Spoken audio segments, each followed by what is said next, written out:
Alors, je sais pas. Ah ouais, ça marche.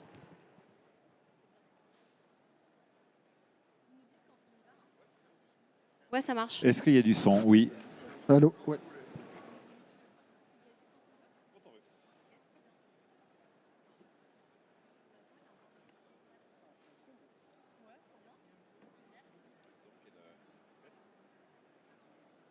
C'est bon?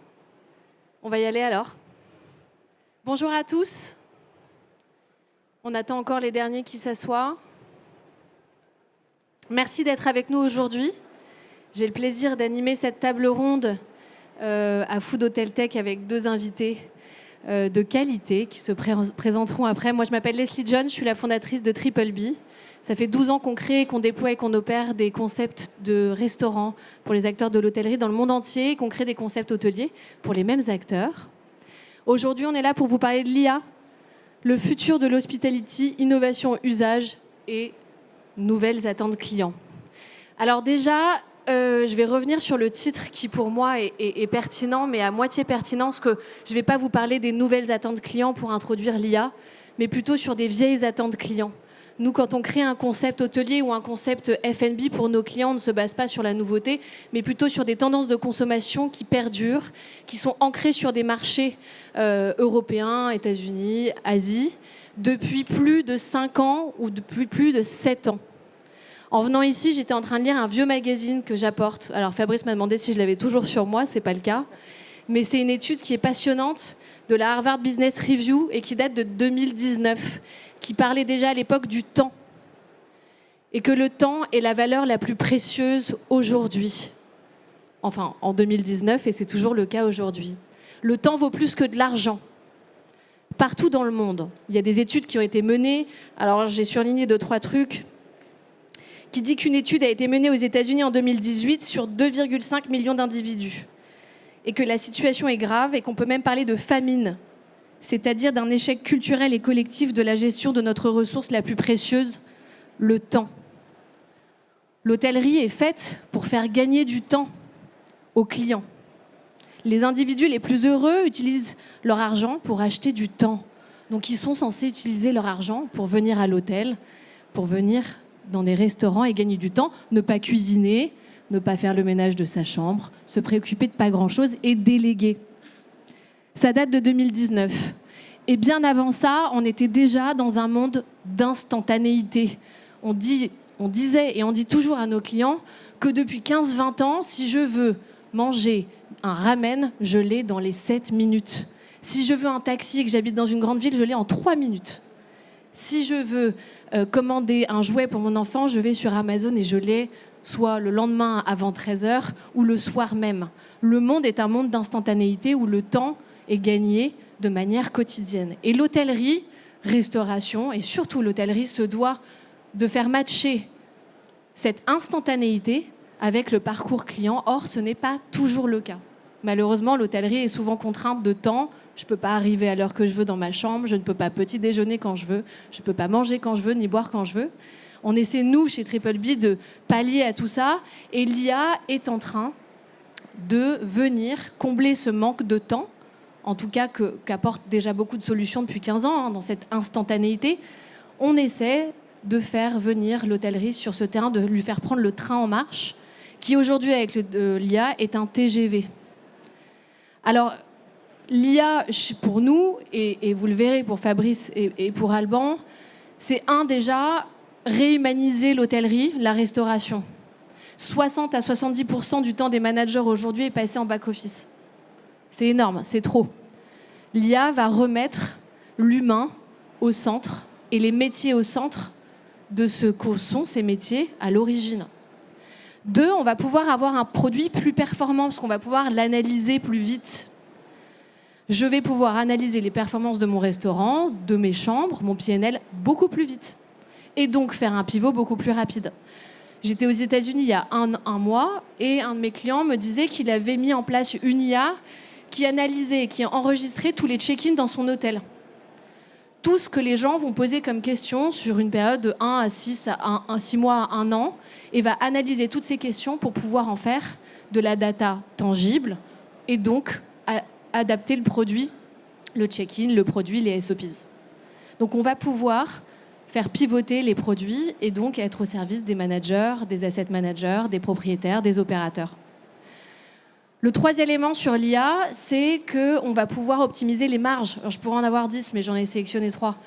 Sur les marges, on va pouvoir analyser, et surtout pour un hôtelier qui n'aime pas la restauration ou qui gagne moins d'argent que les chambres avec sa restauration, analyser très rapidement les marges en mettant en place des outils d'IA qui permettent d'analyser et de contrôler, d'optimiser le waste management, les stocks, où sont les stocks, c'est souvent très opaque, on a l'habitude, et donc gagner en marge et avoir un produit qui finalement est peut-être en value for money mieux pour le client final. Si j'ai l'humain au centre, que mon produit est ajusté au plus juste sur ce que veulent les gens et notamment sur le temps, et que j'arrive à avoir une value for money performante, l'IA est donc essentielle et doit rentrer dans les process de tous les hôteliers et les restaurateurs de France et du monde entier finalement. Alors, sur ces constats, je pense que tous les indépendants, les marques indépendantes, les hôteliers indépendants ont la force et l'adaptabilité plus forte pour pouvoir prendre ce train en marche. Donc il ne faut pas le louper parce que vous êtes plus fort que malheureusement les grands groupes qui auront un peu plus de mal à prendre ce train en marche. Donc ça va propulser aussi les acteurs comme Alban, comme moi, parce que j'ai ma marque d'hôtel aussi, et comme potentiellement Fabrice demain, à aller plus vite, plus loin et à s'enlever des contraintes qui sont imposées sur la distribution, etc. Là-dessus, je laisse Fabrice rebondir sur ces constats-là et comment l'IA peut demain, on va dire, définir ce marché. Oui, merci. Il y a la notion de train en marche, je pense que c'est quelque chose de formidable. Moi, quand je discute ces temps-ci avec des jeunes gens de 25 ans, parfois je les sens un peu perplexes. Est-ce que le boulot dans lequel je m'engage va exister encore dans 10 ans ? Est-ce que les instabilités géopolitiques vont faire que le monde existe encore ? Enfin, ils ont beaucoup de raisons de s'inquiéter. J'essaie de retourner un peu la pièce en leur disant il y a un truc formidable, c'est toutes les cartes professionnelles sont en train d'être rebattues. Donc si vous partez dans la bonne direction intelligemment, vous pouvez réinventer un métier entièrement. Et quand on pense à l'hôtellerie, il y a des dizaines de process qui vont changer, il y a plein de relations qui vont changer entre les clients, les opérateurs, etc. Et les plus agiles vont pouvoir s'adapter. Et les plus agiles, ce n'est pas forcément les plus puissants et les plus expérimentés d'aujourd'hui. J'ai dirigé B&B Hotel pendant 10 ans. C'est une société merveilleuse, en très forte croissance, promise à un très grand avenir. Mais avec presque 1000 hôtels aujourd'hui, c'est une société qui a des contraintes. C'est une société qui a des équipes, qui a des processus, qui a des systèmes informatiques lourds. Et quand on se dit, tiens, si on changeait tel truc, si on essayait de partir vers telle direction, vers telle technologie, assez rapidement, je voyais débarquer dans mon bureau plein de gens me disant « Ah, c'est sympa, mais qu'est-ce qu'on fait avec cette équipe ?» Là, il y a plein de gens qui sont là depuis longtemps et qu'on ne peut pas mettre dehors en 2 minutes, ce qui est parfaitement légitime. Qu'est-ce qu'on fait avec ce logiciel qui est installé dans 5 pays et dans lequel on a beaucoup investi ? Bref, il y a plein de freins. Et quand on part d'une feuille blanche, ces freins-là, on ne les a pas. Et donc, je pense que c'est un moment qui va être un moment d'opportunité pour les gens qui s'adaptent assez vite en partant d'une feuille blanche et que ça peut être extrêmement prometteur. Alban ? Bonjour à tous. Moi, ma vraie croyance, c'est qu'aujourd'hui, l'hôtellerie est en fait, on vend l'hôtellerie par des vitrines. Booking, c'est une vitrine. En fait, on montre des images de l'hôtel, on montre la piscine, la salle de réunion, etc. Et la force, et je rejoins ce que vous avez dit, c'est que demain, le pouvoir va être chez nous, petit hôtelier, parce qu'aujourd'hui, qui ici a déjà tapé sur ChatGPT « Je veux un hôtel standardisé avec les mêmes chambres partout en France à la gare de Bordeaux ». Personne. En fait, quand vous tapez sur ChatGPT, vous allez taper « Je veux un hôtel cool, lifestyle, avec une piscine sur le toit et un bar où on peut faire la fête ». Et en premier, vous allez avoir Just Hotel. Et donc non, ça va rabattre les cartes de la distribution. Donc Booking va faire plein de choses pour qu'ils aient leur propre agent IA pour taper sur Booking, je veux cet hôtel. Mais en fait, aujourd'hui, moi, j'ai sur mon poste de travail Claude, ChatGPT, je vais plus sur Internet, en fait. Tout passe directement par l'IA. Et donc, ça va devenir un puissant relais très, très fort. Donc, ce qu'il faut, ce qui est très important, typiquement, Claude, quand il va chercher, quand vous lui posez une requête sur un séjour hôtelier, Claude, il va sur Google Maps. Quand vous lui dites un lieu, donc centre de Bordeaux, gare de Bordeaux, il va aller scraper sur Google Maps. C'est son premier critère de recherche. Donc sur Google Maps, il va aller voir les notes Google. Plus vous êtes haut en notes Google, plus vous allez ressortir chez Claude. Les notes Booking ne servent plus à rien chez Claude. Bien sûr, Booking a fermé l'accès à Claude et l'accès à ChatGPT parce qu'ils veulent se protéger. Donc en fait, Google a repris le pouvoir des notes. Et alors nous, on était tous en tant qu'hôteliers à se dire « Oh là là, purée, il faut que je sois au-dessus de 8,5 sur Booking, sinon mes réservations vont chuter. » C'est plus du tout vrai. Donc on va passer d'une hôtellerie vitrine à une hôtellerie d'expérience et les petits hôteliers vont devenir plus forts parce en fait, ce que vont chercher les gens, c'est de l'expérience. La piscine sur le toit, le spa, les salles. Le concept, un personnel sympa. Je veux un hôtel avec un personnel sympa parce que j'ai pas envie qu'on me fasse la gueule quand j'arrive dans l'hôtel. Et en fait, voilà, ça c'est hyper important. Donc ça va être super et il faut prendre tous le train en marche.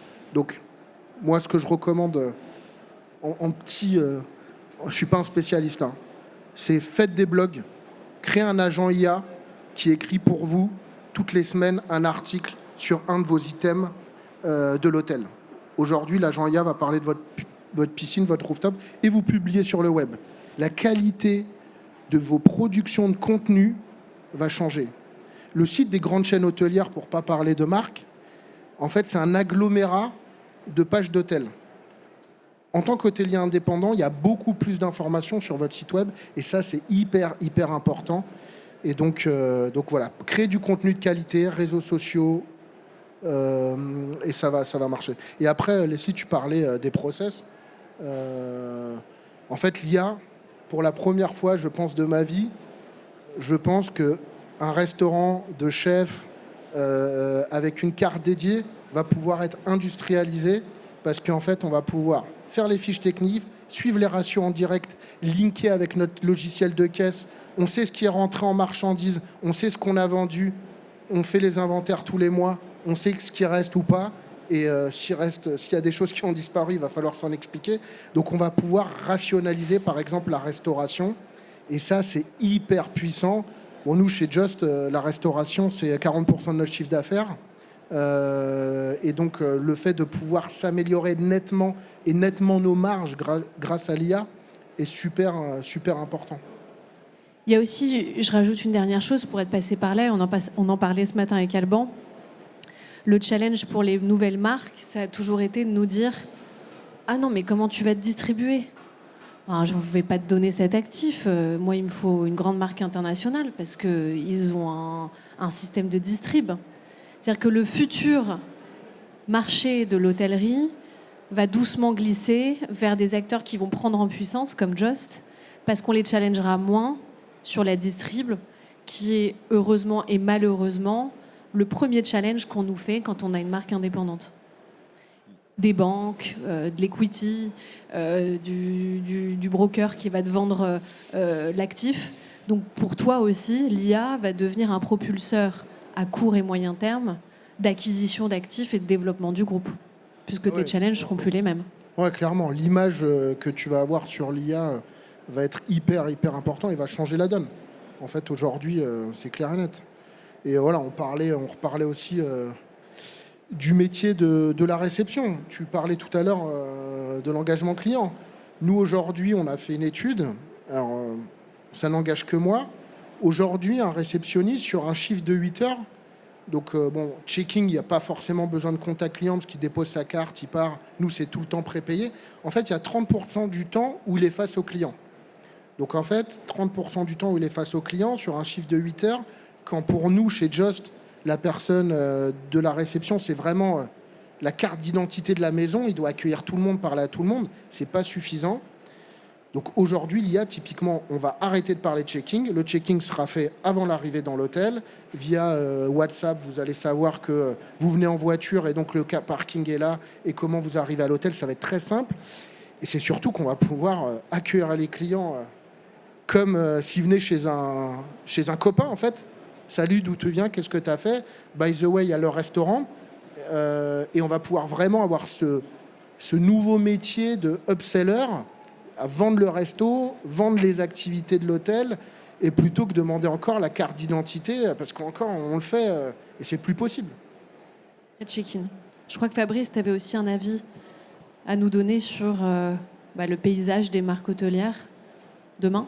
Oui, alors je suis embêté parce qu'Alban m'a un peu mangé mon point. Mais moi j'observe un truc, c'est je viens de passer 15 ans à essayer de faire croître une marque grand public, B&B Hôtel. Il y avait 250 hôtels quand je suis arrivé il y a 14 ans. Il y en a 1000 aujourd'hui. On mesurait tous les 6 mois le taux de notoriété de la marque. Donc on interviewait 1000 personnes dans chaque pays d'Europe. Donnez-moi un nom de marque économique. Est-ce que vous connaissez celui-ci? Patati patata. Et on regardait que le truc montait de 1-2% tous les 6 mois. Et on investissait. L'année dernière, nous avons encore dépensé 8 millions d'euros dans une équipe cycliste. Donc des gars qui courent sur le Tour de France avec un maillot marqué B&B Hôtel pour faire connaître la marque. Donc il y avait vraiment cette obsession de faire croître une marque grand public. Alors, ne me faites pas dire ce que je ne dirai pas. Je pense que cette société est promise encore à un très grand avenir.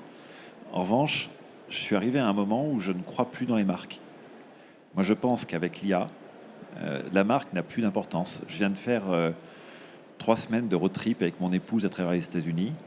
Elle a éduqué une IA à qui elle pose des questions depuis des années, à qui elle demande des suggestions, à qui elle donne des feedbacks en lui disant bah, écoute, ça, c'était pas un bon conseil. Ah, pardon, j'ai compris ce que tu veux, je ferai mieux la prochaine fois. On a fait tout le voyage comme ça, les restaurants, les visites, les hôtels, avec une précision diabolique. Et là, d'un seul coup, le rôle des marques, il devient absolument nul. J'ai passé, il y a un mois, une journée entière à discuter avec 3 IA en parallèle pour les sonder, en leur disant, quand tu fais une recommandation, sur quoi tu t'appuies? La notion de marque vient en critère numéro 4. L'emplacement, l'adaptation aux besoins du client, le rapport qui a été pris, et enfin la marque. C'est pas tout à fait mort, c'est-à-dire qu'ils disent quand même à un moment, entre 2 offres équivalentes, aussi bien placées, avec la même qualité, aussi adaptées à tes besoins, qui sont pas les mêmes pour moi que pour toi. Moi, le rooftop avec de la musique, ça m'intéresse un peu moins que toi, c'est une question de génération, j'imagine. Mais en revanche, j'ai aussi des critères très précis. Et ben, cette adaptation-là, elle est primordiale. Et puis, à la fin, quand même, la marque, ça peut être un petit critère de réassurance. Et donc, moi, je pense que l'avenir, c'est des hôtels totalement avec un concept extrêmement pointu, qui vont vraiment au bout de leur histoire, un rapport qualité-prix exceptionnel, beaucoup de bruit dans les différents médias qui permettent d'alimenter les IA. Google Maps, pour d'autres, c'est X qui va alimenter Grok, et ainsi de suite. Il faut être partout dans leurs sources, comprendre quelle IA va pomper son information où et la nourrir d'informations, sachant que la seule et vraie information, moi je pense, c'est la vie client. Alors après, le contenu, c'est très bien aussi, hein, mais le client a raison. Et puis après, éventuellement, une petite couche au-dessus pour dire cette collection d'hôtels, elles sont faites par la même personne, Alban, et on le connaît, on sait que c'est un gars sérieux, il apporte une caution de qualité. Donc quand il ouvre un nouvel hôtel, dès le départ, on sait que ça devrait ressembler et que ça devrait être du même niveau d'exigence. Et donc, je le redis, mais ma conviction, c'est qu'on est probablement en train de toucher à la fin des marques. Avec une petite remarque, c'est que ça ne va pas prendre non plus 5 minutes, hein, parce qu'il y a quand même des habitudes qui sont bien établies. Le nombre de gens qui sont drogués à leur point Marriott Bonvoy ou Hall by Accor, c'est considérable. Et pour eux, c'est essentiel. Et ils ne vont pas changer d'habitude du jour au lendemain. Et ils ont bien raison, et tant mieux, parce que ça va créer un petit peu de stabilité sur ce marché qui en a besoin. T'as un compte Hall by Accor, Alban? Non, non, je vais pas taper sur Accor à chaque conf call, parce que à chaque. Non, mais c'est... Non, Accor, c'est un super groupe. Et moi, j'ai commencé chez Accor, donc j'ai tout appris là-bas et c'est super. Après, je pense que Accor, ils ont toujours été très bons dans la technologie, donc ils vont pivoter. Hein. Mais c'est vrai, profitons de l'avance qu'on a petit hôtelier. Et je rejoins ce que tu dis. En fait, aujourd'hui, avec l'IA, plaire à tout le monde, c'est plaire à n'importe qui. Donc vous n'existez pas. Allez sur des storytelling pointus, comme tu fais. Allez sur des vrais concepts segmentés pour que la requête IA, je veux un hôtel où il y a des livres dans la chambre. En fait, c'est clair, c'est simple et c'est efficace. Et si vous n'avez pas envie de regarder Marié au premier regard et vous préférez lire un bon livre, et ben vous avez votre hôtel. Et ça va être vraiment génial. Hâte. Et puis ce qu'il faut rajouter aussi, alors je ne sais pas si c'est bien ou si c'est pas bien, mais la population des jeunes actifs va exploser dans les années à venir. Donc ça va être ahurissant. Et par contre, avec l'IA, il va y avoir quand même des emplois qui vont disparaître sur certains segments du marché. Donc nos métiers de briques et de mortar vont redevenir des métiers où il y aura du boulot, où on pourra faire carrière rapidement. Et je pense que l'IA va transformer un petit peu les difficultés qu'on a aujourd'hui dans le recrutement sur les métiers difficiles, avec des métiers où on va pouvoir faire des carrières, où l'humain va être au centre, où on va pouvoir parler à des gens réels et pas juste parler à ChatGPT. Et donc je pense vraiment que pour nous, hôteliers, c'est la bonne période. Même si on voit que c'est dur, la guerre, le contexte géopolitique. Là, quand on regarde, vous allumez BFM, vous avez envie d'arrêter l'hôtellerie. Les gens vont plus voyager. En fait, on va vers les meilleures années de notre industrie, je pense. Faut pas avoir peur de l'IA. Ouais, clairement. Et finalement, le RM, si on reprend les prémices des RM outsourcés, où en fait, finalement, le RM outsourcé par les hôteliers, ça a presque 10-12 ans. Enfin, on est sur un service proposé aux hôteliers français, alors je parle français Europe, qui n'a pas 20 ans, quoi. Hein. Les premières boîtes qui vendaient du RM outsourcé, c'était il y a peut-être 12-15 ans. Les hôteliers outsourcer le RM avec un outil qui fait finalement de prémices de l'IA, pour eux, c'était fou. On n'outsourçait pas la valeur de son hôtel, c'est-à-dire son chiffre d'affaires, son prix moyen par chambre, son ADR. On a pris le train en marche quand même là-dessus. Donc, il y a eu ces changements, ces shifts, surtout sur le RM, par exemple, qui était une sorte d'IA, puisque c'était des algorithmes, on sous-traitait, on gagnait du temps, on faisait autre chose, on faisait plus notre RM soit mal, soit on mettait trop de temps à le faire, et on optimisait son chiffre d'affaires. Donc, ce train a été pris en marche, ça a mis une dizaine d'années. Est-ce que l'IA autorisera 10 ans ? C'est pas sûr. Donc, je rejoins Alban sur ce train en marche, ce TGV qu'il faut prendre vite, et plus on est agile, plus on prend le prendre rapidement. Oui, ça va certainement aller plus vite. Pour revenir au revenu management, c'était intéressant. D'ailleurs, au début, les premiers acteurs qui mettaient ça en place, quand les autres ne l'avaient pas fait, voyaient des progressions du jour au lendemain de 10% de leur chiffre d'affaires. C'était très agréable. Puis après, tout le monde s'est progressivement mis au diapason. Et puis, les parts de marché qui avaient été gagnées comme ça ont été reperdues. Même si, globalement, je pense que le marché y a gagné en apprenant à mieux pricer les périodes contraintes et à mieux créer de l'appétence pour les clients dans les périodes faibles. Mais je pense qu'effectivement, là, on va avoir des technologies qui vont se développer pour tous plus rapidement, de manière plus égalitaire. Ouais, dans le revenu management, nous, on a outsourcé, hein, et on est toujours outsourcé parce qu'on estime que c'est toujours bien de travailler avec des professionnels et que nous, en étant une start-up, on ne peut pas être bon partout. Il faut qu'on soit mauvais. Faut qu'on soit mauvais nulle part, et contrôler le reste. Mais typiquement, nous, on a fait des essais. Sur un week-end, on a eu 10 000 changements de prix qui nous ont rapporté X milliers d'euros. Et tu vois, l'IA, là, sur le RM, c'est génial, en fait. Mais ça a aussi des déboires, hein, parce que nous, tu vois, sur le RM, des fois, on a été tanké sur des historiques d'années où il y avait un salon ou quoi. où on a été tanké sur des prios. Et voilà, donc ça c'était pour donner l'exemple du RM. Il doit quand même analyser, quoi. Ouais, il faut quand même de l'humain. Donc ça c'est plutôt rassurant. Et aujourd'hui, ce qui est vraiment rassurant, c'est que dans nos métiers, il faudra quand même de l'humain. Et à part la réception, le checking qui va être fait à 99% des cas automatiquement, on a vraiment des belles années devant nous. Ça va être top. Est-ce que tu penses qu'il y aura des nouveaux métiers dans ouais. un hôtel, par exemple? Comme on va libérer du temps, c'est-à-dire qu'en fait, bon, on va avoir moins de back-off, de desktop work, de travaux dans le bureau. Aujourd'hui, un directeur passe trop de temps dans son bureau. Est-ce que donc le nouveau métier sera le directeur dans son hôtel, ou est-ce que tu penses qu'il y aura des nouveaux métiers? Nous, en tout cas, chez Just, on veut vraiment des animateurs. En fait, nous, l'erreur qu'on a fait, je pense, c'est que nous, on voulait digitaliser le check-in. Donc, on a mis des tablettes. En fait, on a embauché des réceptionnistes pour gérer les tablettes. En fait, ça, c'est une connerie. Parce qu'en fait, pour gérer des tablettes, il faut embaucher un barman qui a de la tchatch et on va lui apprendre la réception. Parce qu'un réceptionniste, ça reste un réceptionniste.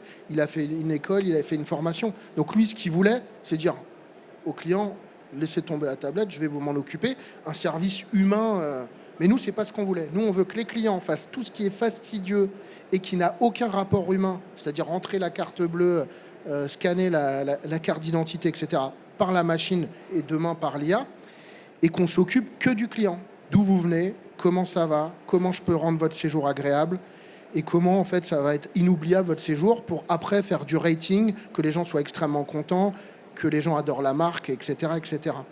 Et je pense que ce nouveau métier de welcomer, gentil organisateur, qui sera partout dans l'hôtel, juste à faire du lien client, en tout cas nous on a envie d'investir sur ce métier, parce qu'en fait ça sera la force d'une marque qui ne va pas être totalement digitale, qui sera humaine. Et ça, j'y crois à fond.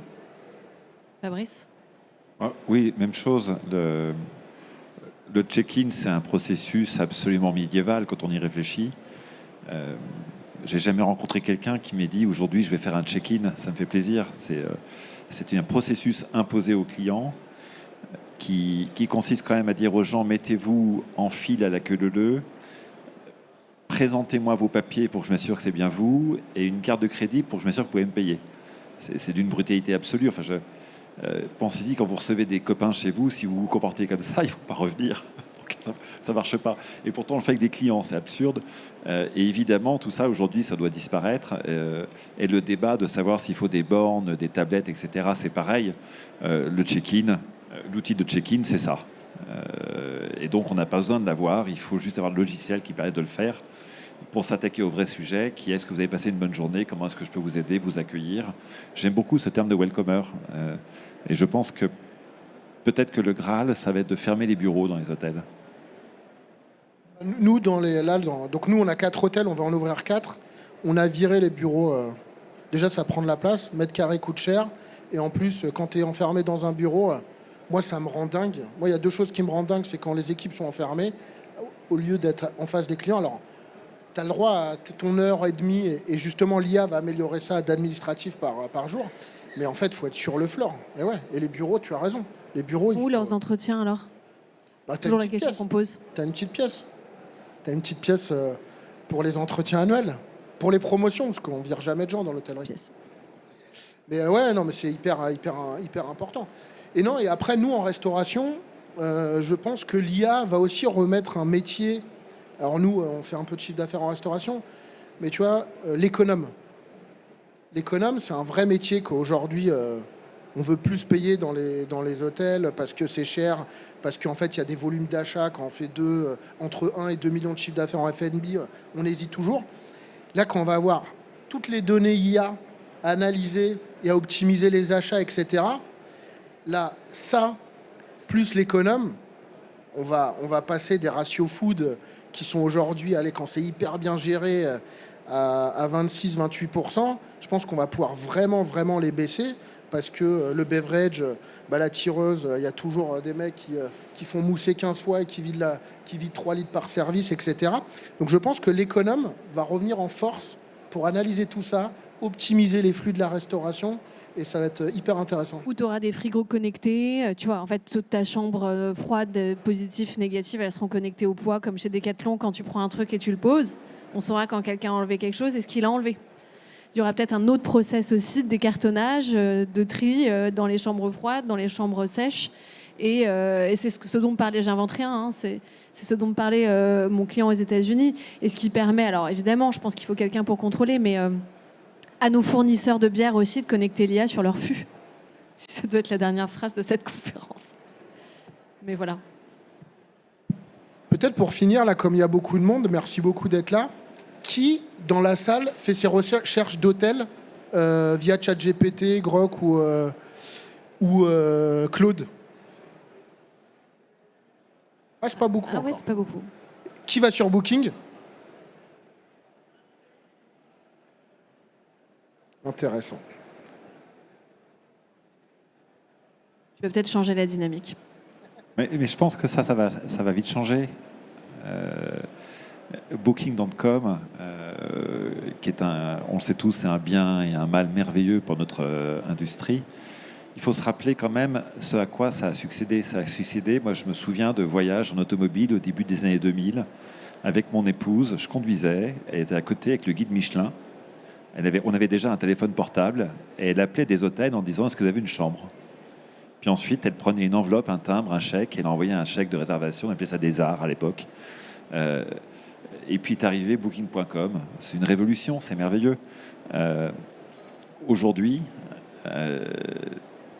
est-ce que ça a toujours autant de valeur ajoutée dans ce monde de technologie où l'information est partout, tout le temps? Je ne crois pas.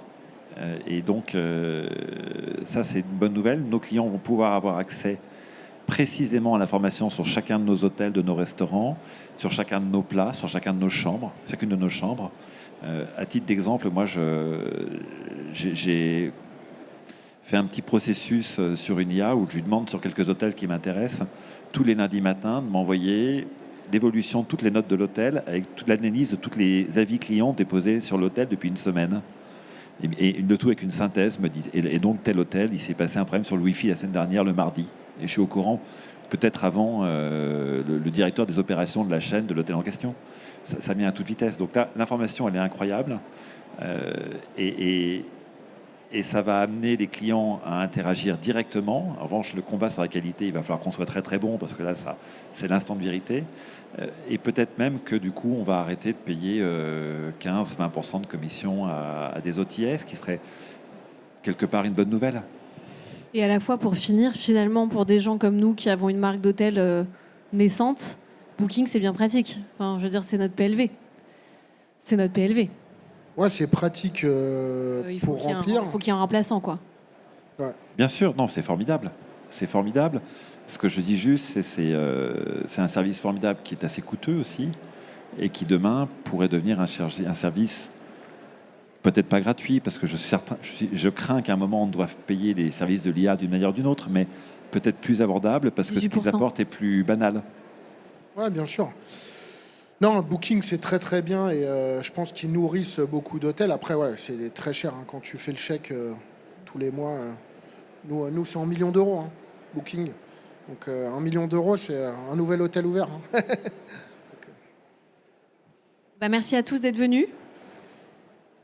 On est très contents d'avoir fait ça le comble. Merci beaucoup. Merci. Merci.